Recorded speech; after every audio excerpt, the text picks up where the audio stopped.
समा, समा। हाँ माँ, मैं तैयार हूँ। चलो वेद, बस आ गई।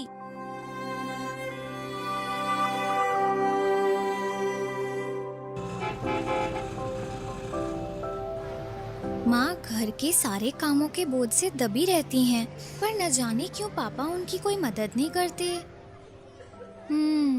मैं जानती हूँ कि पापा ऑफिस जाते हैं, लेकिन माँ तो घर की सफाई भी करती हैं, सभी के लिए खाना पकाती हैं और फिर ऑफिस भी जाती हैं। मुझे इस बारे में ईशा मैम से बात करनी चाहिए।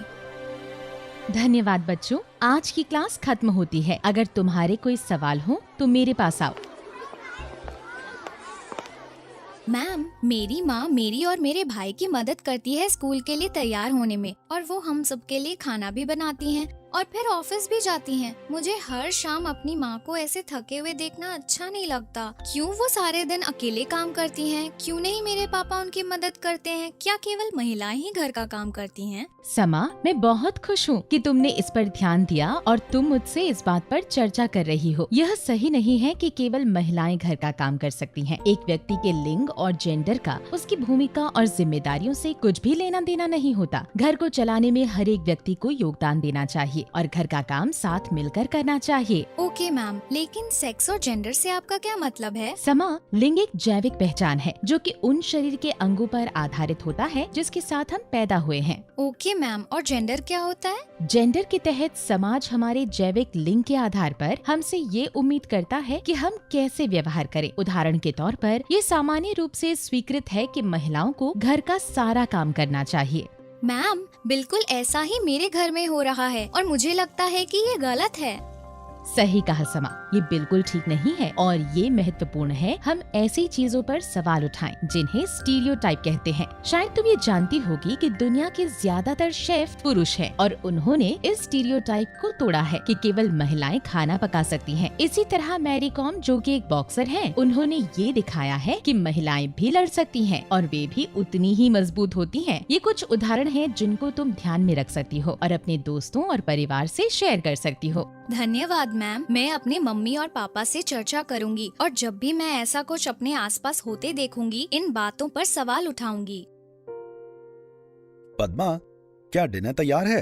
और मैं सोच रहा था कि तुम हम सबके लिए कुछ खाना बना लो ताकि हम ट्रेन में भूखे ना रहें। ठीक है। सही कहा समा, ये बिल्कुल ठीक नहीं है और ये महत्वपूर्ण है हम ऐसी चीजों पर सवाल उठाएं जिन्हें स्टीरियोटाइप कहते हैं। वेद, वेद। हाँ दीदी, आया।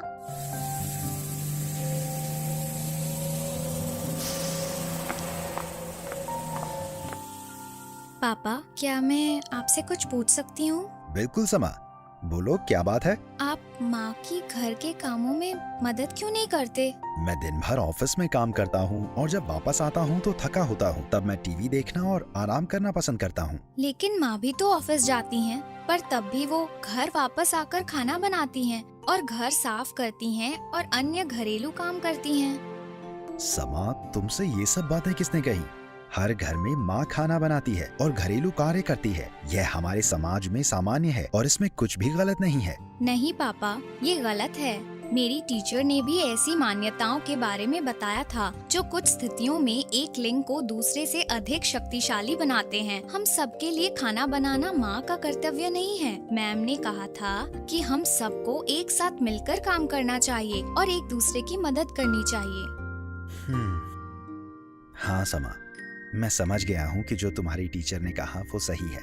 मुझे मेरी गलती का एहसास हो गया है। मैं तुम्हारी माँ की खाना बनाने में मदद करूंगा और कल शिमला जाने के लिए बैग भी पैक करूंगा। धन्यवाद बेटा, ये बताने के लिए कि मैं क्या गलत कर रहा था।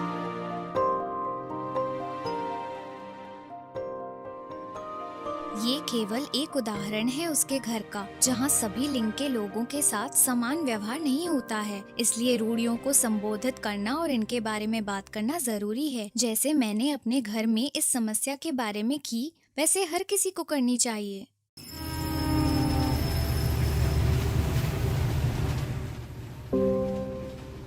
वेद, क्या हुआ?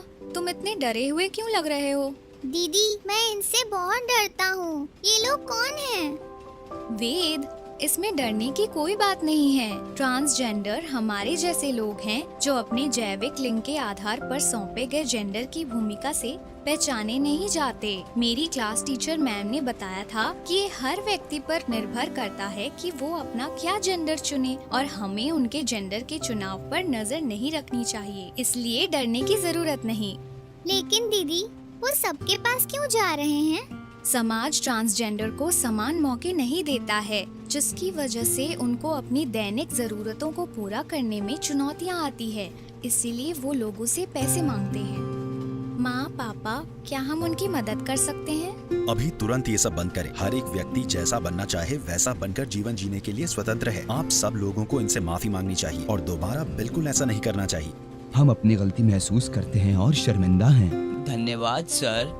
अब समय है कि लोग ये समझें कि हमारा जेंडर या जीवन जीने का चुनाव हमें कमजोर नहीं बनाता और इस आधार पर हमारे साथ भेदभाव नहीं किया जाना चाहिए। वो सही कह रहे हैं। हमें सभी इंसानों का सम्मान करना सीखना चाहिए और लोग जैसे भी हैं उनको स्वीकार करना चाहिए। हर एक परिवार एवं समाज में लिंग समानता अति आवश्यक है। बच्चे के अभिभावक उनके पहले रोल मॉडल होते हैं। यह महत्वपूर्ण है कि माँ बाप घर के कार्यों को साथ मिलकर करें और अपने बच्चों से उनके उम्र के अनुकूल लिंग आधारित मुद्दों के बारे में बात करें, ताकि वो और ज्यादा जानकार, लिंग उत्तरदायी और सम्मानजनक बने। लिंग, जेंडर, जाति, धर्म, सामाजिक, आर्थिक या शैक्षणिक स्तर से परे सभी के बीच में आपसी सम्मान होना चाहिए। ये महत्वपूर्ण मूल्य लैंगिक समता आधारित समाज के निर्माण की मजबूत नींव बनाते हैं।